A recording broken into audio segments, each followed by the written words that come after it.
आज आपल्याशी खरं तर संवाद करण्यासाठी म्हणून ही प्रेस कॉन्फरन्स मी बोलवली.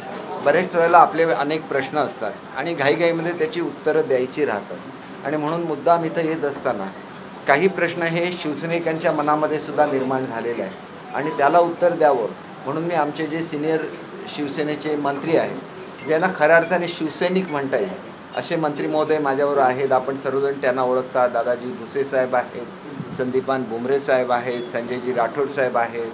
तर यांनी आपल्या वयाला जेवढी वर्ष झाली तेवढी वर्ष यांनी शिवसेनेमध्ये काम केलेलं आहे. जे लोक यांच्यावर स्टेटमेंट काढतात त्यांच्या एवढी त्यांची सिनियरिटी आहे आणि अनेक वेळेला जेलमध्ये जाऊन आलेले आहेत शिवसेनेसाठी, अनेक आंदोलनं केलेली आहेत आणि यांच्या रक्तामध्ये जर शिवसेना नाही असं म्हटलं जात असेल तर तो सर्वसामान्य शिवसैनिकाचा अपमान आहे. महाराष्ट्रातल्या प्रत्येक शिवसैनिकाचा अपमान आहे, ज्याने आपलं आयुष्य शिवसेनेसाठी वेचलं आणि ज्यांनी शिवसेना उभी केली.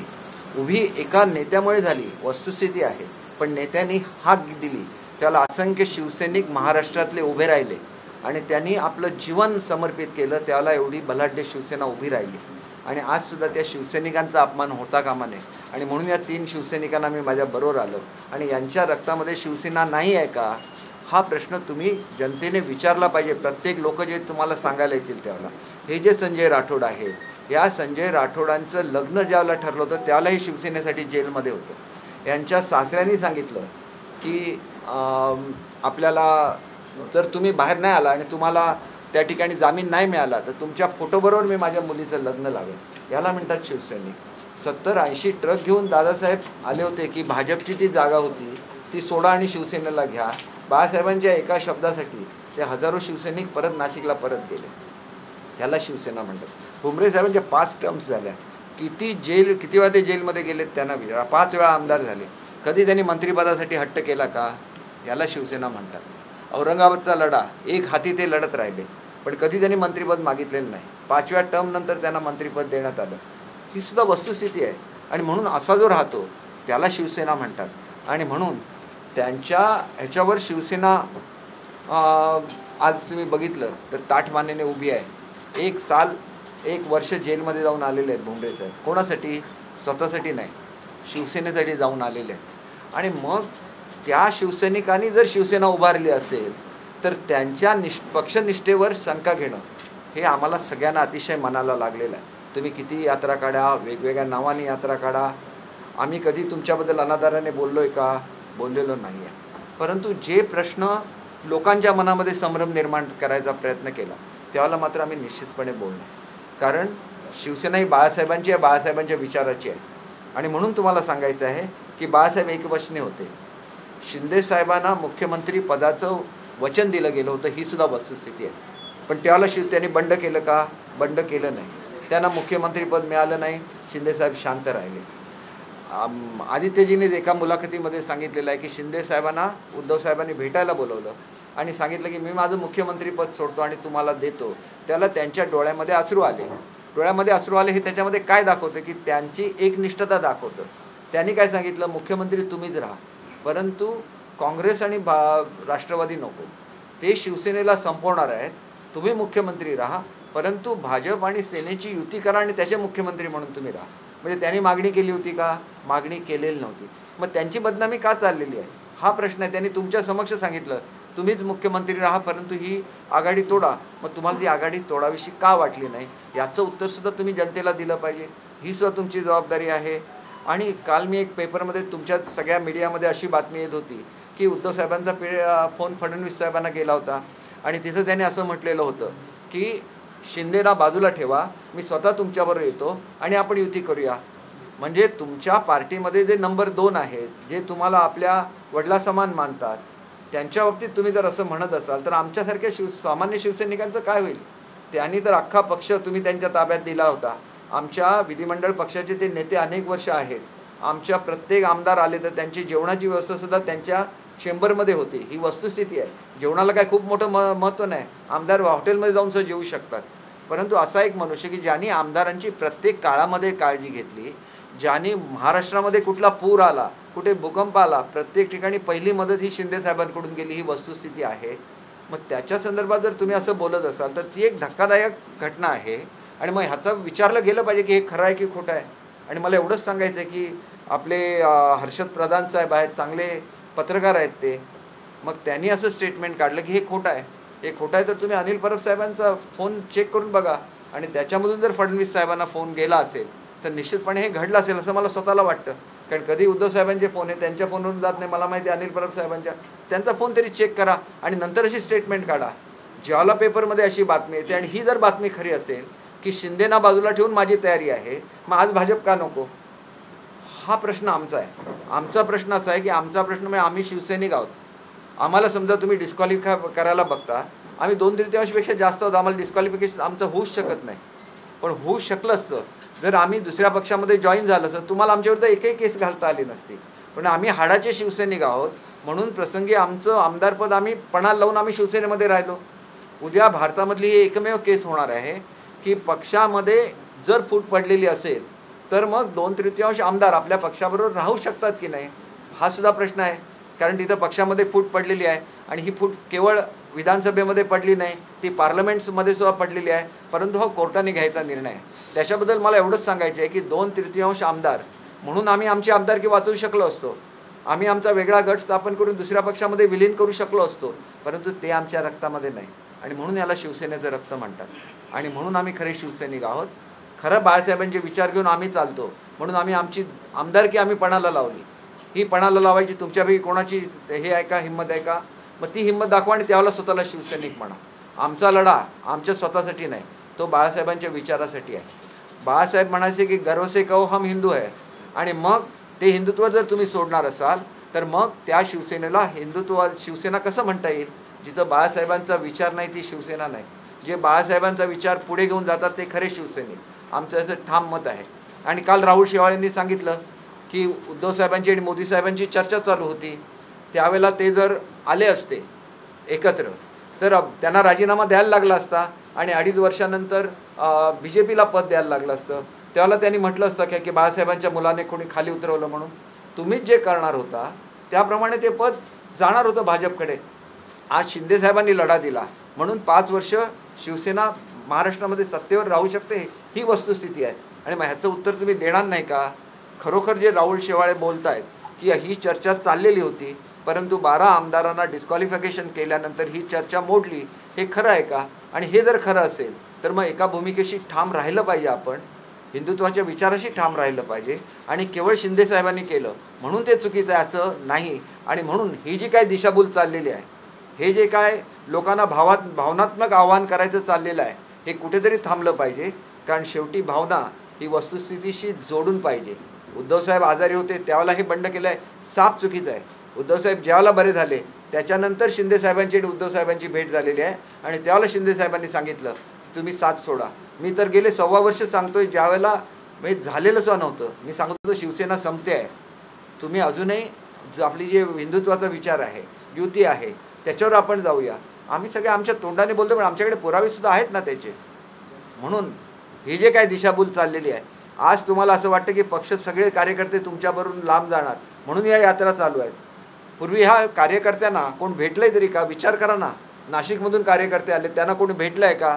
यांचे औरंगाबादचे कार्यकर्ते आहेत, औरंगाबादचं पर्यटन क्षेत्र आहे. मग जेवढं सिंधुदुर्गचं पर्यटनामध्ये महत्त्व आहे तेवढंच औरंगाबादचं आहे. औरंगाबादच्या किती मीटिंग घेतल्या गेल्या याचासुद्धा त्यांनी विचार केला पाहिजे. जनतेसमोर खरं सांगा, आम्ही तुमच्या आदरापोटी आम्ही गप्पा आहोत कारण तुमच्या रक्तामध्ये शिवसेना आली. ही बाळासाहेबांचे तुम्ही नातू आहात म्हणून तुमच्या रक्तामध्ये शिवसेना आली. पण यांच्या रक्तामध्ये शिवसेना ही बाळासाहेबांनी भिनवलेली आहे आणि म्हणून तुम्ही तो अभिमान बाळगत असताना सामान्य शिवसैनिकांचा अपमान करू नका अशी नम्र विनंती करण्यासाठी मी ही प्रेस कॉन्फरन्स बोलवली. आणि हे आव्हान करत असताना हे काय आव्हान नाही आहे, हे आवाहन आहे. आव्हान अशासाठी आहे की आपण ज्यांचा मान ठेवतो, ज्यांच्याबद्दल आपण आदराने बोलतो, त्यांच्या विरुद्ध बोलण्याची पाळी कुठल्याही शिवसैनिकावर येऊ नये असं आम्हाला मनापासून वाटतं. आणि म्हणून हे जे काय बोललं गेलं हे चुकीचं आहे. आणि म्हणून मी विनंती केली तीनही मंडळींना. खरं तर आज आमच्याबरोबर आमचे गुलाबरावसुद्धा येणार होते परंतु काही कामानिमित्त ते बाहेर गेलेले होते, नंतर त्यांच्या अंगावर 17 केसेस आहेत. म्हणजे शिवसैनिक कसा असावा आणि शिवसेना कशी उभी राहिली याचं ते जिवंत उदाहरण आहे. आणि म्हणून मला सांगायचं आहे की आदराने आम्ही तुमच्याबद्दल बोलतो, तुम्हीसुद्धा आदराने बोला. जो काय निर्णय व्हायचा आहे कोर्टामध्ये होईल, आम्ही कोर्टाचा निर्णय मान्य करणार आहोत. इलेक्शन कमिशनचा निर्णय जो काय येईल आम्ही मान्य करणार आहोत. परंतु कृपया शिवसैनिकांची दिशाभूल करू नका. आज शिवसेना ही बाळासाहेबांच्या विचारापासून लांब जाते. आमचा लढा हा बाळासाहेबांच्या विचारासाठी, हे पुन्हा एकदा सांगतो आणि माझं बोलणं थांबवतो. हिंदीमध्ये मी बोलतो आणि नंतर मी तुमच्या प्रश्नाची उत्तरं देतो.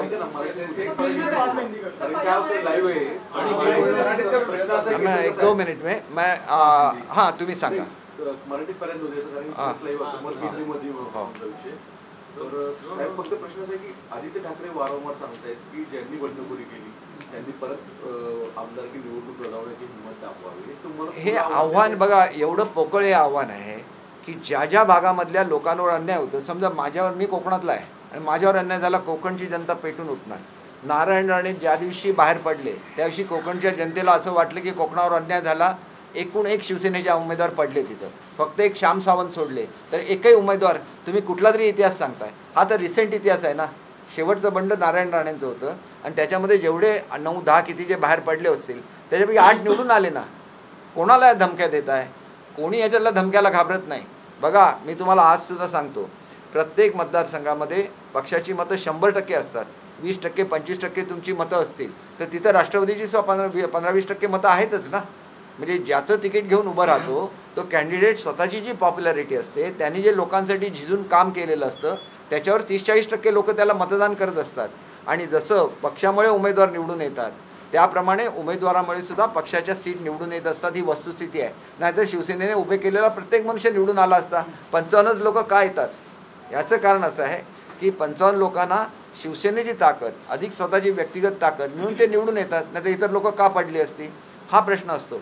त्याच्यामुळे कोणाच्याही आणि कुठल्याही रिजनच्या तुम्ही अस्मितेला चॅलेंज करू नका. उद्या उत्तर महाराष्ट्र आहे, तिथं दादा भुसेंचं स्वतःचं स्थान आहे. तुम्ही उद्या उत्तर महाराष्ट्राचा अपमान करायला गेला, उत्तर महाराष्ट्राची जनता पेटून उठेल. उद्या औरंगाबादचा जो लढा दिला संभाजीनगर म्हणून मुंबई साहेबांनी दिलेला आहे, ज्याला तुम्ही त्यांच्या विरोधात जाल त्याला तिथली जनता पेटून उठेल. ज्याला उस्मानाबादमध्ये एका भटक्या समाजाचं नेतृत्व आमचे संजय राठोड साहेब करतायत, यवतमाळचं स्लिप ऑफ टंग झालं, यवतमाळचं ते नेतृत्व करतात आणि त्यांचा जो बंजारा समाज आहे, अख्खा समाज तुमच्या विरोधात पेटून उठेल. तुम्ही अजून लहान आहात, तुम्हाला कल्पना नाही आहे प्रादेशिक अस्मिता काय असते. इंदिरा गांधींसारख्या आणि जवाहरलाल नेहरूंसारख्या, इंदिरा गांधींच्या काळामध्ये ज्याला प्रादेशिक अस्मितेला ठेच पोचली त्याला साऊथमधलं काँग्रेसचं राज्य निघून गेलं. NT रामाराव त्या ठिकाणी उभे राहिले. अनेक उदाहरणं आहेत त्या ठिकाणी. मग ती प्रादेशिक अस्मिता तुम्ही, महाराष्ट्र कसा आहे, 6 रिजनचा मिळून महाराष्ट्र झालेला आहे. विदर्भाला स्वतःची अस्मिता आहे. मी ज्याला चांदा ते बांधा स्कीम केली, विदर्भ आणि कोकणासाठी केली. मी 2.5 वर्ष भांडत राहिलो की कोकणासाठी वेगळी स्कीम नको, विदर्भाला बरोबर घेऊन स्कीम करा. आम्ही का भांडतो? आम्हाला असं माहिती आहे की विदर्भाची अस्मिता आहे, विदर्भ असं दुर्लक्षित आहे, कोकण जसं दुर्लक्षित आहे, विदर्भ असं दुर्लक्षित आहे. आमचा लढा कशासाठी असतो? तुम्ही बघा, कालचे 4 निर्णय कोकणाचे अत्यंत महत्त्वाचे निर्णय. 10-10 हजार शेतकऱ्यांची जमीन वाटायची होती. त्यांना सगळ्यांना कुठेतरी अपमानास्पद आणि दुखवलं जाते अशा पद्धतीने त्यांच्याच हेतूंवर प्रश्नचिन्ह उपस्थित करा. नाही, बघा, त्यांच्या हेतूबद्दल प्रश्नचिन्ह हे करण्यापेक्षा ते आज तरुण आहे, त्यांनी कसं वागावं, कसं बोलावं याचं त्यांनी उद्धव साहेबांचं उदाहरण घ्यावं आणि त्यांनी तसं बोलावं.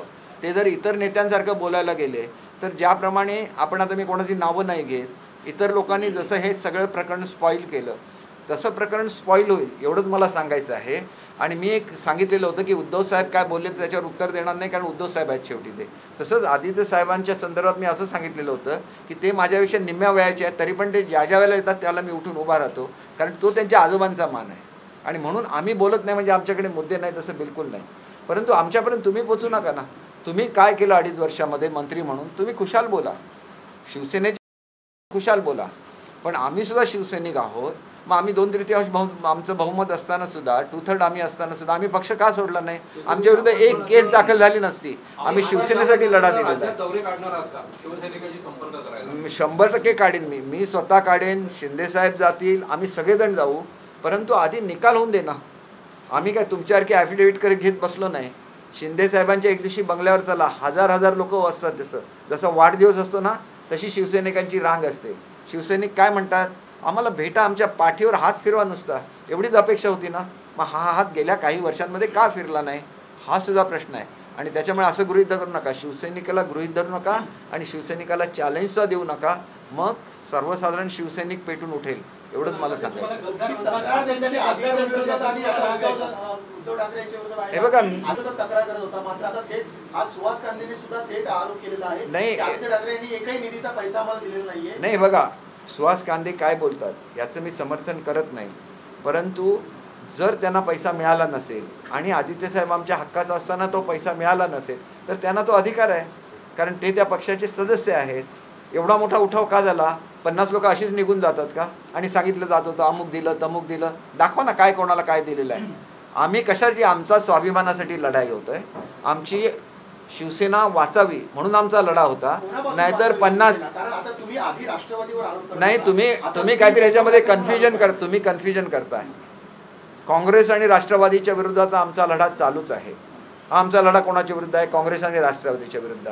मग आमच्याबद्दल का बोलता तुम्ही? काँग्रेस आणि राष्ट्रवादीच्या बरोबरची तुमची लढाई व्यवस्थित कशी आहे, चांगली कशी आहे? काँग्रेस कशी चांगली आहे, राष्ट्रवादी पक्ष कसा चांगला आहे, त्यांनी आम्हाला कसं फोडण्याचा प्रयत्न केला नाही, त्यांनी शिवसेनेला डॅमेज करायचा प्रयत्न कसा केला नाही, हे लोक खोटं बोलत आहेत, ते आमचे चांगले मित्र आहेत, त्यांनी आमचा पक्ष वाढवायचा प्रयत्न केला, हे तुम्ही जनतेला सांगा समजावून. आमच्याबद्दल समजायला जाऊ नका, त्याच्यासाठी आम्ही आहोत, आमची तोंड आहेत, आम्ही सांगू आमची बाजू. आणि आतापर्यंत सांगितलेली आहे. आमचे ज्याला 50 आमदार होते मीच मांडत होतो त्यांच्या वतीने, ते माझे विचार नव्हते, यांचे सगळ्यांचे विचार होते. गर्दी होती शिवसैनिकांची, आधी ते खरे शिवसैनिक. अहो त्यांना ओळख कशी असणार सांगा? ते भेटले असेल तर त्यांना खरा शिवसैनिक आणि खोटा शिवसैनिक माहिती असं. उद्या राष्ट्रवादीचा एखादा कार्यकर्ता आला आणि त्याला सुद्धा ते शिवसैनिकच म्हणणार. त्या भागामध्ये नाशिकमध्ये मोठ्या प्रमाणात राष्ट्रवादीमध्ये आहे, तुम्ही विसरू नका. आता मी कसं म्हणू? मी त्यांना ओळखत नाही. अहो ते खरे म्हणतात ना, मग त्यांना खरं कळलं पाहिजे की हा शिवसैनिक आहे की हा राष्ट्रवादीचा आहे, कळलं पाहिजे.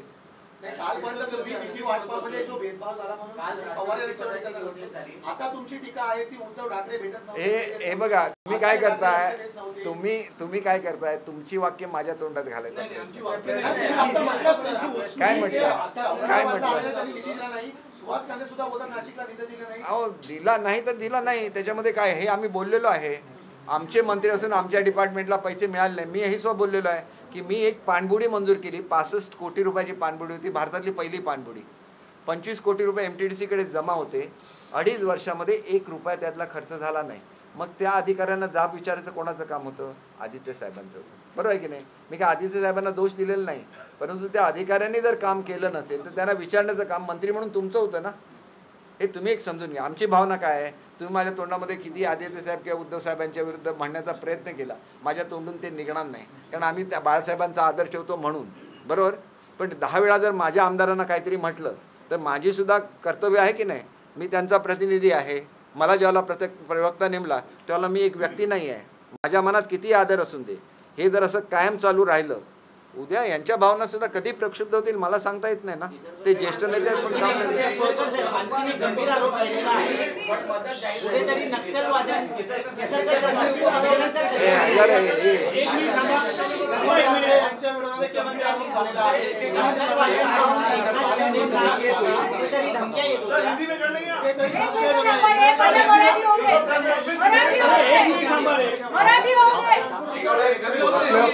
मैं 1 घंटा बैठूंगा, मैं रुकता हूँ. बघा आता शेवटचा प्रश्न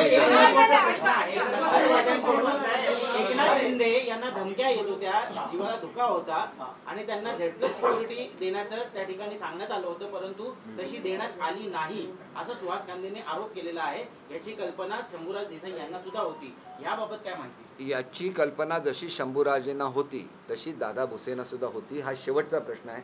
खरं तर आमचं असं ठरलं होतं की या मीटिंगमध्ये माझ्या व्यतिरिक्त कोण बोलणार नाही, कारण त्यांच्या भावना व्यक्त करण्यासाठी मी आलेलो होतो. परंतु दादाजी भुसे अनायासे या ठिकाणी आहेत म्हणून तुम्हाला ते एक्सप्लेन करतील हे खरं आहे की खोटं आहे.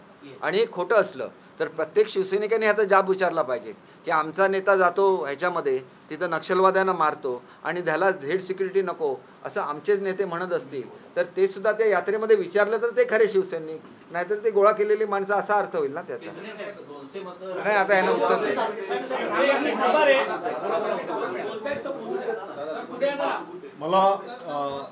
मला वाटतं की आमदार सुहास कांदेंनी आज हा जो काही मुद्दा उपस्थित केलेला आहे, मी आपल्या माध्यमातून महाराष्ट्राच्या तमाम शिवसैनिक आणि जनतेला सांगू इच्छितो, कॅबिनेटमध्ये पण या संदर्भातला मुद्दा उपस्थित झालेला होता आणि त्या कॅबिनेटमध्ये मी स्वतः पण उपस्थित होतो.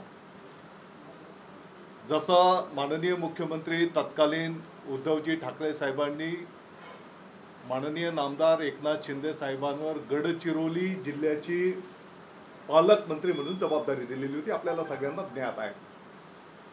तत्कालीन पालकमंत्री म्हणून कार्य करीत असताना आपल्याला माहिती आहे की जे काही नक्षलिस्ट आहेत त्यांना समाजाच्या मुख्य प्रवाहामध्ये आणणं, जे प्रवाहाच्या बाहेर टोकाच्या भूमिका घेऊन नागरिकांना छळ करतायत, त्रास देत आहेत, त्यांच्यावर धडक कारवाई करणं, ही मोहीम मोठ्या प्रमाणात राबवली गेली. आणि त्या काळामध्ये ज्या काही नक्षलिस्ट संघटना आहेत त्या संघटनांनी एकत्रितपणे येऊन शिंदे साहेबांच्या संदर्भामध्ये काही गंभीर निर्णय त्यांनी केलेले आणि या विषयाच्या संदर्भामध्ये कॅबिनेटमध्ये पण चर्चा झालेली आहे. आणि त्या पार्श्वभूमीवर एकनाथ शिंदे साहेबांना मोठ्या प्रमाणात सिक्युरिटी देण्याची आवश्यकता आहे या संदर्भात कॅबिनेटमध्ये पण चर्चा झालेली होती आणि त्या कॅबिनेटला मी पण उपस्थित होतो. त्यावेळेस काय सांगितलं? आणि म्हणून मला असं वाटतं की हा जो काही मूळ विषय आहे हा आजच्या बैठकीचा आपल्या सर्वांना माहिती आहे की छत्रपती शिवाजी महाराजांना आदर्श मानून हिंदू हृदय सम्राट शिवसेना प्रमुख माननीय बाळासाहेब ठाकरे साहेबांनी शिवसेना स्थापन केली. हजारो लाखो शिवसैनिकांनी स्वतःच्या रक्ताचं पाणी केलं, घाम गाळला, शिवसेना प्रमुखांच्या आदेशानुसार शिवसेना संघटित केली, उभी केली. धर्मवीर आनंद दिघे साहेबांना प्रेरणा मानून अनेक एकनाथजी शिंदे साहेबांच्या सारख्या कार्यकर्त्यांनी जीवाचं रान केलं आणि शिवसेना उभी राहिलेली हे सगळं महाराष्ट्र जाणतो. लाखो शिवसैनिकांच्या जीवावर आमच्यासारखे कार्यकर्ते या पदापर्यंत येऊन पोचलेले आहेत, ही वस्तुस्थिती आहे. असं असताना मला असं वाटतं की त्यांना तुम्ही एका क्षणामध्ये गद्दार बोलणार, त्यांची निर्भत्सना करणार, ही गोष्ट बरोबर नाही.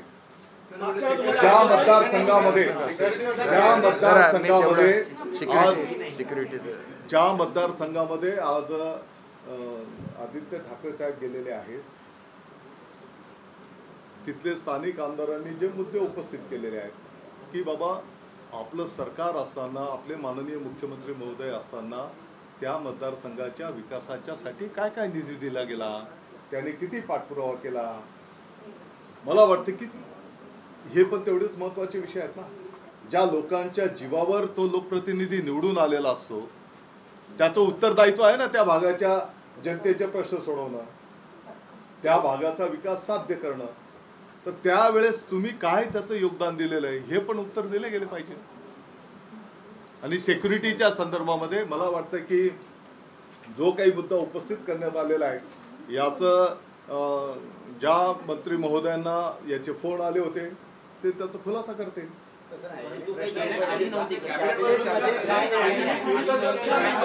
कॅबिनेटमध्ये माझ्या मी तुम्हाला सांगतो, जरा ऐका, हा शेवटचा प्रश्न आहे.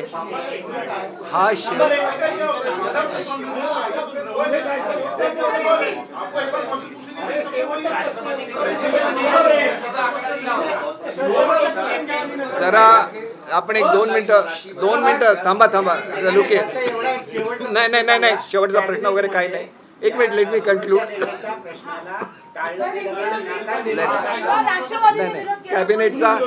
कॅबिनेटचं हे बघा,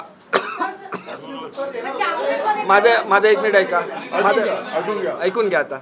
हे बघा, कॅबिनेटमध्ये चर्चा झाली इतकं बोलता येतं, कॅबिनेटमध्ये काय निर्णय झाले हे कॅबिनेटच्या बाहेर बोलता येत नाही. त्याच्यामुळे त्याला गोपनीयतेची शपथ घेतली असती ते बोलू शकणार नाहीत. परंतु ज्या मंत्री महोदयांना फोन आलेला होता सकाळी 8 वाजता, त्यांनी तो काय त्याच्यामध्ये सिक्रेसी काही नाही, आणि त्याच्यामध्ये असं सांगण्यात आलं होतं की झेड सिक्युरिटी देऊ नका. का देऊ नका? तर तुमच्या प्रश्नाचं उत्तर मिळालेलं आहे, पुरेसं आहे. आणि तुम्हाला खात्री पाहिजे असेल तर मी शंभूराजे देसाईंना इथं उपस्थित ठेवतो पुढच्या प्रेस कॉन्फरन्सला. ठीक आहे, आणि ते बोललेलं आहे. तुम्हाला माहिती आहे, अहो तुम्हाला माहिती आहे कशाला विचारता? मला माहिती आहे.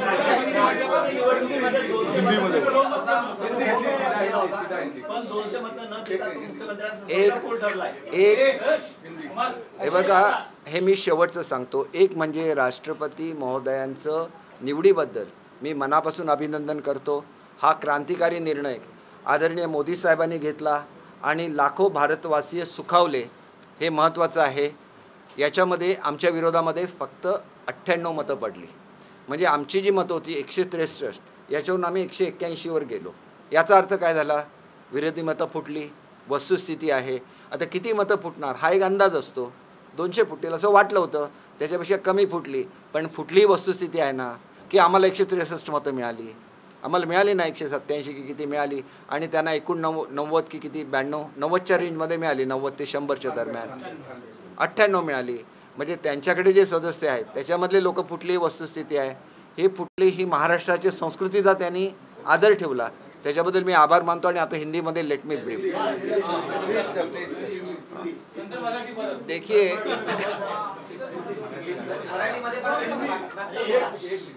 देखिए आजकल एक यात्रा चल रही है महाराष्ट्र में, और उसमें ऐसे बोला जा रहा है कि ये जो लोग हैं, मतलब हम जो लोग हैं, उनके ब्लड में शिवसेना है ही नहीं. इसीलिए मैं जब आज ये प्रेस ले रहा हूँ, तब मेरे साथ दादा साहेब भूसे है, हमारे दूसरे ज्येष्ठ नेता जो औरंगाबाद से है भुमरे साहब है, फिर संजय जी राठौड़ साहब है जो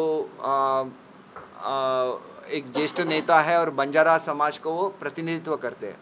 तो इनकी आयु सिर्फ 50 साल है. उसमें से 30 साल उन्होंने शिवसेना के लिए काम किया है.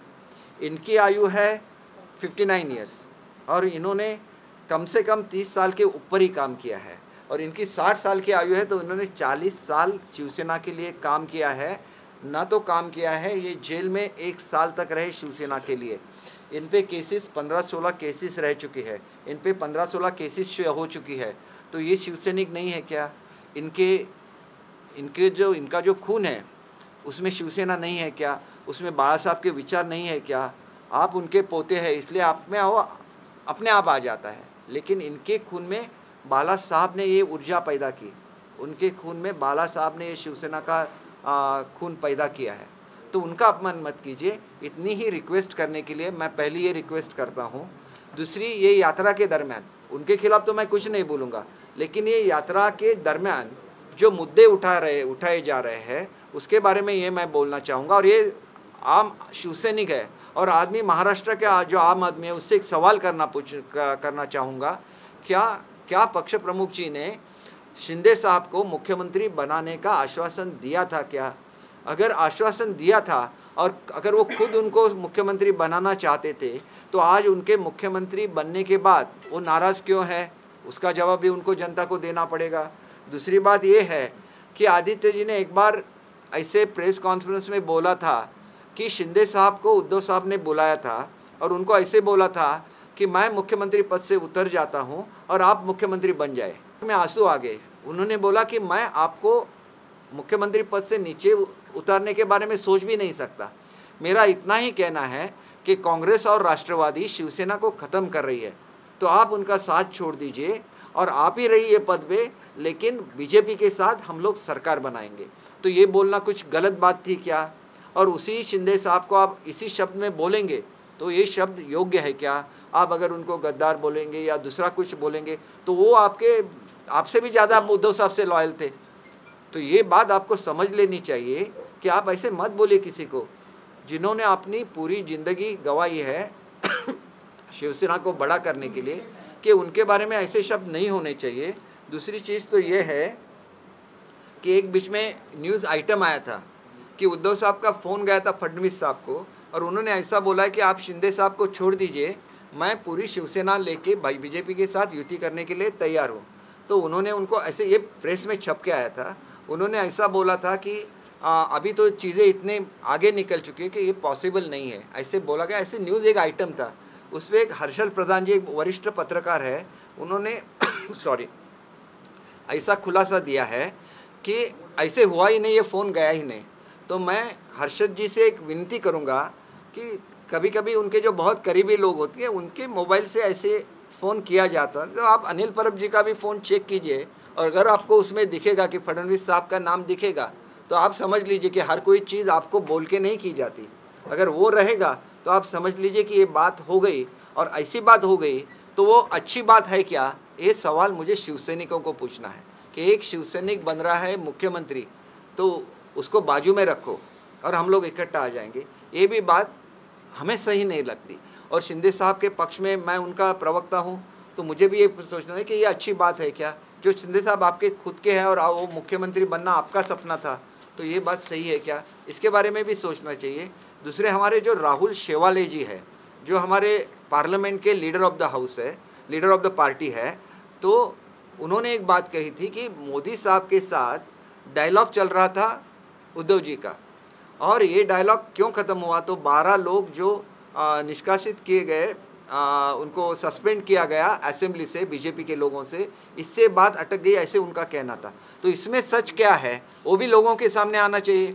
अगर आप ही बीजेपी के साथ जाना चाहते थे तो उस वक्त तो आपको पद छोड़ना पड़ता। फिर आपने जो कमेंट किया है कि बाला साहब के लड़के को पद से नीचे उतारा गया, आप वैसे भी राजीनामा अपना रेजिग्नेशन देने वाले थे, तो फिर ये बातें क्यों हो रही है, लोगों को भड़काया क्यों जा रहा है ये सब बोल के, ये मेरा सवाल है। और अगर ये झूठ है तो आप बोल दीजिए कि ये झूठ है, मेरी बातें नहीं हो रही थी, वो बोलने का भी आपको ये है। लेकिन आप अगर बीजेपी के साथ जुड़ना चाहते थे और अगर शिंदे साहब जुड़ जाए तो आपको जो करना था वही उन्होंने करके दिखाया है, तो आपको उनके साथ रहना चाहिए, उनको अपना आशीर्वाद देना चाहिए, इतना ही हमारा कहना है। और यही करने के लिए मैं आया। आप चाहे जितनी यात्राएं निकालना चाहते निकाले, उसमें भीड़ इकट्ठा करना कोई बड़ी बात नहीं रहती है। वो शिवसैनिक असली शिवसैनिक है या किसी और पक्ष के कार्यकर्ता है या सामान्य नागरिक है, कोई नहीं बोल सकता, लेकिन एक अट्रैक्शन रहता है। एक बड़ी व्यक्ति आती है, राज साहब की जब सभाएं होती है तो 50-50 हज़ार लाख की भीड़ हो जाती है, तो ये भी महाराष्ट्र ने देखा हुआ है। तो इसका मतलब ये हो सकता है कि मनसे के इतने आदमी चुन के आ जाए। एक समय ऐसा था कि उनके 18-20 MLA चुन के आए थे, लेकिन वो भी इक्वली पॉपुलर है। तो कितनी भीड़ जमा होती है, इससे आप वोटों का हिसाब नहीं कर सकते। ये जो हमारे MLA जीत के आते हैं, उन्होंने अपना पसीना बहाया हुआ रहता है उस कॉन्स्टिट्यूंसी में, वो लोगों के लिए उनका प्यार वो हासिल करते हैं। पार्टी का टिकट तो अलग होता है, हर पार्टी के खुद के एक बेसिक वोट्स रहते हैं, जैसे शिवसेना के है, वैसे NCP के है, वैसे ही कांग्रेस के है, वैसे भी MNS के है। तो ये सब वोट्स रहते हैं, उसमें जब अपने उम्मीदवार की पॉपुलैरिटी शामिल हो जाती है तो रिजल्ट आ जाता है। बीजेपी के में बहुत सारे बेसिक वोट्स है, 20-25% हो गए शायद मोदी जी के साथ, फिर भी उम्मीदवार के थोड़े तो मत होने चाहिए तो जीत के आता है। फिर आप उनको इस तरह से क्यों बुलाते हैं? ऐसा है क्या कि आप बोल दें कि जो शिवसेना से निकल गया वो जीत के आता नहीं है? बिल्कुल झूठ बात है।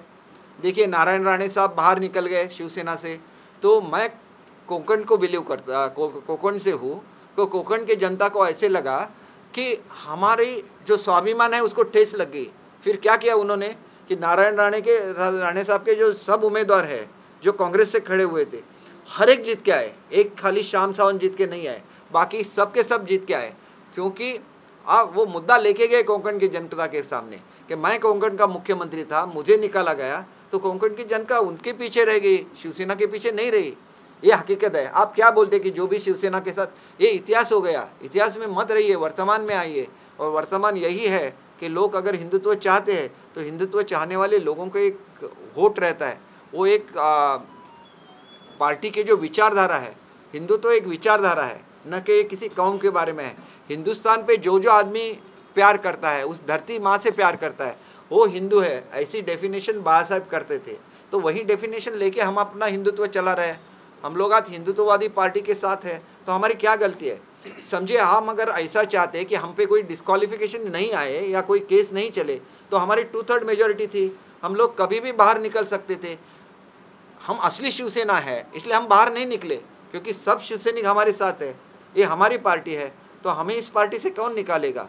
तो एक भारतवर्ष में पहली बार हुआ है। कितनी बार पार्टियां टूट चुकी है, लेकिन उन्होंने दूसरी पार्टियां ज्वाइन की, लेकिन महाराष्ट्र में ऐसा नहीं हुआ। 2/3 होने के बावजूद भी हम शिवसेना में रहे, क्योंकि हम शिवसैनिक हैं। ये पार्टी हमारी है और पार्टी के सब सदस्य हमारे साथ है। पार्टी के पार्लियामेंट के सदस्य सब शिंदे साहब के साथ है या बाला साहब के विचार के साथ है। तो ये हमको अगर हमारी बेचना, आप हमें गद्दार क्यों बोल रहे हैं? हमने दूसरी पार्टी ज्वाइन की है क्या? हम शिवसैनिक है, हमें ये राइट है। आपने बाला साहब के विचारों के लिए लड़ा नहीं दिया है, आपने कांग्रेस और एनसीपी के साथ हाथ मिलाया है, हमने उस विचारों के लिए लड़ा दिया है। तो ये लड़ाई हमारी कायम रहेगी। वो बाला साहब के विचारों की लड़ाई है, हम ये लड़ाई कायम रखेंगे और शिंदे साहब के नेतृत्व में कायम रखेंगे और हमें न्याय मिल जाएगा, क्योंकि ओरिजिनल शिवसेना पार्टी हम है। ये हमारा ना के केवल दावा है। शिंदे साहब ने एक ऑफिशियल खत दिया है इलेक्शन कमीशन को, जो भी फैसला है इलेक्शन कमीशन में हो जाएगा, कोर्ट में हो जाएगा। आप रोज रोज क्या बात कर रहे हैं? कोर्ट में जो बात चल रही है उसके खिलाफ कोई नहीं बोलना चाहिए, क्योंकि उस पर इफेक्ट हो जाता है। इलेक्शन कमीशन को अपना निर्णय देने दीजिए, फिर ये प्रूव हो जाएगा कि हम ही असली शिवसेना है और हम शिवसेना के असली आमदार है, असली खासदार है, और हम ये प्रूव करके रहेंगे। एक सवाल ये है, देखो कि मैटर है ना, सुप्रीम कोर्ट में सब्स्टिट्यूट मैटर है और आपका कहना है कि आपकी शिवसेना है, यहाँ पर सिंबल। देखिए, मैं आपको एक थोड़ा सा रोकता हूँ। ये मैटर सुप्रीम कोर्ट में नहीं चल रहा है, ये मैटर इलेक्शन कमीशन के सामने चल रहा है। तो मैं कोर्ट में जो चल रहा है उसके बारे में मैंने एक भी कमेंट नहीं किया। मैंने इतना ही आपको लीगल पोजीशन बता दी कि हम ऐसा चाहते कि हमारे खिलाफ एक भी केस नहीं हो, तो 2/3 होने के हिसाब से हम लोग दूसरा पार्टी ज्वाइन कर सकते थे, हम पे एक भी केस नहीं होता। लेकिन ये हिस्ट्री बन गई पूरी इंडिया में, और इसके लिए बेंच कॉन्स्टिट्यूट हो रहा है, लार्जर बेंच कॉन्स्टिट्यूट होने दीजिए, उनके सामने जाएगा तो ये पता चल जाएगा कि हम ही असली शिवसेना है। सिंबल क्लेम करेंगे क्या? दीपक सर आप कुछ सिंबल क्लेम करेंगे क्या शिवसेना का? सर सिंबल क्लेम करेंगे क्या शिवसेना का? देखिए, हम अगर मानते हैं कि हमारी शिवसेना है तो सिंबल भी हमारा ही है। देखिए, और सिंबल हमारे साथ बाला साहब के विचार है। सिंबल चाहे मिले न मिले, हमसे कुछ नहीं फ़र्क पड़ता। हम बाला साहब के विचार लेके अब महाराष्ट्र के सामने जाएंगे। आज तो आपके सामने बोल रहे हैं, कल हमारा दौरा चालू हो जाएगा। दौरा कोई एक ही आदमी नहीं कर सकता, आम शिवसैनिक कर सकता है। ऐसे थोड़ा ही होता है कि कोई नेता बनता है इसलिए वो दौरा कर सकता है। मैं जा सकता हूँ, दादा साहब भूसे जा सकते हैं, ये अपना घुमरे साहब जा सकते हैं, राठौड़ साहब जा सकते हैं। हम लोग पूरा महाराष्ट्र घूमेंगे, हर एक शिवसैनिक को मिलेंगे और उनको बोलेंगे कि शिवसैनिक का अपमान करने का कोई किसी को भी हक नहीं है। ये बाला साहब का शिवसैनिक है, उसका अपमान मत करो। शिंदे साहब की सिक्योरिटी को लेकर, एक मिनट, इनका जवाब देने के बाद आपको बोलता हूँ। शिंदे साहब के सिक्योरिटी को लेकर जिस तरीके से प्रश्न उपस्थित किया जा रहा है, जब वो मंत्री थे गढ़चिरौली के, तो Z+ सिक्योरिटी की डिमांड हुई थी, क्योंकि नक्सली उनके ऊपर अटैक करना चाहते थे, जान से मारना। देखिए, एक तो ऐसा है कि नक्सलवाद को उन्होंने पूरा हटा दिया गढ़चिरौली से। आज एक भी लड़का नक्सल में ये नहीं होता है, भर्ती नहीं होता है, वो उनकी कामयाबी है। लेकिन इनके साथ ही जो लोग सरेंडर नहीं हो रहे थे उन पे पुलिस एक्शन लिया गया, और ये जो लड़ाई हुई उसमें करीब 20 के ऊपर लोग मारे गए, और इसकी वजह से उनको एक थ्रेट था, और वो थ्रेट था वो उनको था, इसलिए उनको Z सिक्योरिटी देना बहुत ज़रूरी था। लेकिन हमारे एक राज्य मंत्री है, उनको सुबह 8 बजे किसी का फ़ोन आ गया कि उनको Z सिक्योरिटी नहीं देना है। किसका फ़ोन था इसके बारे में मैं बोलूँगा नहीं, लेकिन फ़ोन आ गया, ये सच्चाई है। और वो जो राज्य मंत्री है उन्होंने मुझे खुद बोला है, शिंदे साहब के सामने बोला है कि मुझे फ़ोन आ गया, ये हकीकत है, और उनको Z सिक्योरिटी क्यों नहीं देनी है। उन्होंने तो अच्छा काम किया है, वो गढ़चिरौली के पालक मंत्री है, उन पे नज़र है। और देखिए, ये जो होता है इसको एक इंटरनल सिक्योरिटी की मीटिंग होती है, तो इंटरनल सिक्योरिटी की मीटिंग भी अगर 2-2 साल नहीं होती है, तो मैं भी खुद रह चुका हूँ उसकी MOS होम, तो मुझे उसकी अहमियत मालूम है कि इंटरनल सिक्योरिटी की अहमियत क्या होती है। उसमें सेंट्रल एजेंसीज होती है, स्टेट की पूरी एजेंसीज होती है, और ये जो सब थ्रेट की वगैरह बातें होती है वो उसमें चलती है।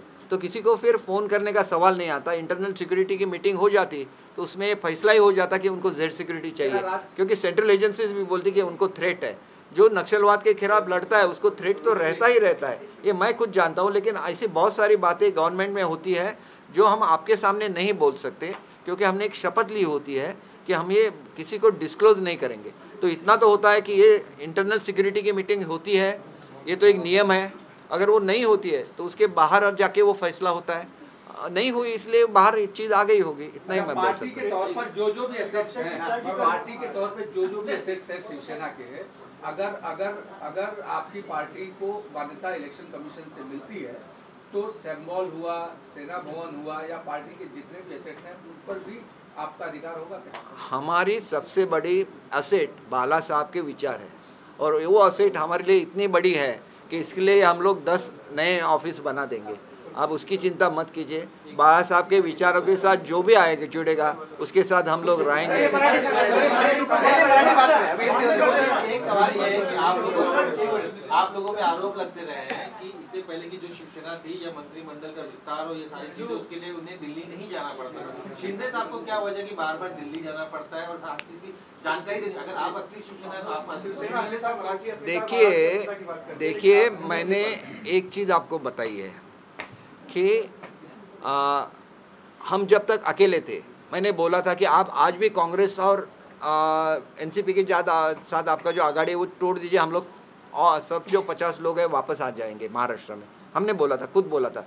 लेकिन मैंने ये भी बोला था कि कल आप हमको बोलेंगे वापस आ जाओ तो हम नहीं आ सकेंगे। उस वक्त हम दूसरे किसी के साथ जुड़ जाएंगे, फिर उनका ओपिनियन भी हमें लेना पड़ेगा। जाहिर सी बात है, हम यूटी में हैं तो सरकार बनाते समय या तो मंत्रिमंडल बनाते समय या तो कुछ निर्णय लेने के समय, बीजेपी नेशनल पार्टी है तो उनका हेडक्वार्टर है दिल्ली में, अभी एनसीपी का हेडक्वार्टर तो यहीं पे है। लेकिन जब सोनिया जी से बात हो रही थी तो जाते थे ना, ये जो सब लीडर्स है संजय राउत और सब, वो सोनिया जी के घर पे जाते थे, तब आप लोगों ने कुछ नहीं बोला उनको। लेकिन हम एक बार दिल्ली गए, वो भी सीएम साहब गए, तो आप बड़ा ये कह, सीएम साहब गए क्यों? पीएम साहब से मिलने, होम मिनिस्टर साहब से मिलने, वो तो उनका कर्तव्य ही है, उसमें कोई बड़ी बात नहीं है। दीपक जी आप बोल रहे कि सिंबल आपका है, उद्धव ठाकरे जी ने बोला है कि उनकी तीर से सारे तरकश निकाल दो लेकिन धनुष की जरूरत पड़ेगी, यानी कि सिंबल वो क्लेम कर रहे हैं। देखिए वो धनुष बाण जिसको बाबा साहब के विचार नहीं है, वो धनुष बाण किसी काम का नहीं है जब तक बाबा साहब उसके पीछे नहीं है।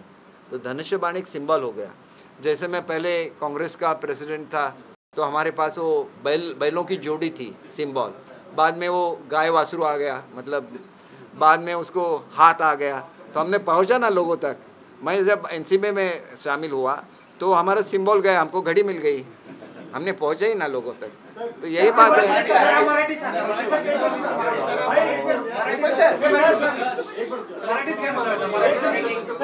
लास्ट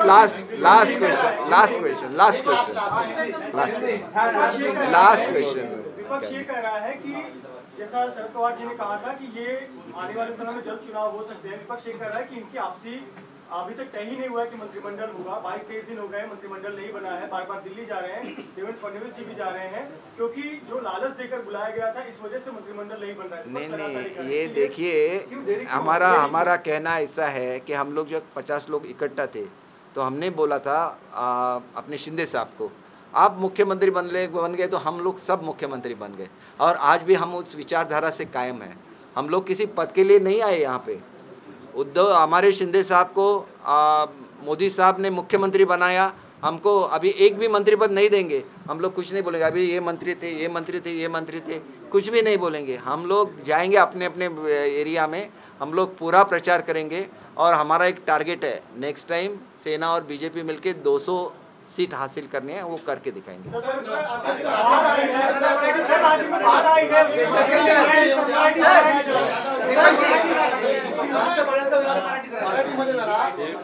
मी सांगतो हे बघा, धनुष्य बाण याच्यामधला जेवढा धनुष्य महत्त्वाचा आहे तेवढाच बाण महत्त्वाचा आहे, पण त्याच्यापेक्षा अधिक महत्त्वाचा हा बाळासाहेबांचा त्याच्यामागे असलेला विचार आहे। त्याच्यामुळे धनुष्यबाण कुठे जातो याच्यापेक्षा बाळासाहेबांचा विचार कुठे जातो याला जास्त महत्त्व आहे। आणि काँग्रेस आणि राष्ट्रवादीबरोबर जाऊन बाळासाहेबांचा विचार टिकवता येणार नाही, ह्याच्यासाठी आमचा लढा आहे। तो लढा आम्ही देत राहणार। आणि तुम्हाला मी एक गोष्ट सांगतो, आता मला हिंदीच्या पत्रकारांनी विचारलेलं होतं की तुम्ही ह्याच्यावर क्लेम करणार का, त्याच्यावर क्लेम करणार का। आम्ही कुठल्याही प्रॉपर्टीसाठी हा लढा दिलेला नाही।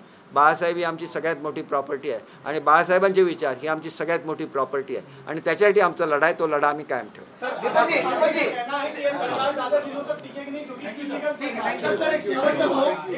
पवार यांनी सांगितलं की 4 महिन्यात कामाला लागा, कारण मंत्रिमंडळ विस्तार होत नाहीये त्या अर्थी सरकार टिकणार नाही. सर माहिती आहे सर, मराठी एक शेवटचं उत्तर द्या. हे बघा, साऊथमधलं एक राज्य आहे. साऊथमधल्या राज्यामध्ये 2/3पेक्षा जास्त बहुमत त्यांना आहे. त्याचे मुख्यमंत्री 3 महिने नुसते एका माणसाची कॅबिनेट होती. 3 महिने ते चालवत होते. आणि आमच्या 2 माणसांनी 1 महिना तुम्हाला वाईट वाटायला लागलं चालवल्यानंतर. दीपक सर, आणि बघा, पवार साहेबांच्या बद्दल मी काहीच दीपक जी, बहुत सिंपल क्वेश्चन है सर, बहुत सिंपल क्वेश्चन है. एक लाइन में जवाब दे दीजिएगा. जो सिंबल है वो किसका है? उद्धव जी का है कि आपका? एकनाथ शिंदे जी का? किसका सिंबल है? देखिए, सिंबल से ज़्यादा बाला साहब के विचार ज़्यादा अहमियत रखते हैं और हमारी लड़ाई बाला साहब के विचारों के लिए है. सर सिंबल किसके पास है? सर सिंबल तो हमें ही मिल जाएगा. ऐसा? सिंबल तो हमें ही मिल जाएगा क्योंकि हम असली शिवसेना हैं.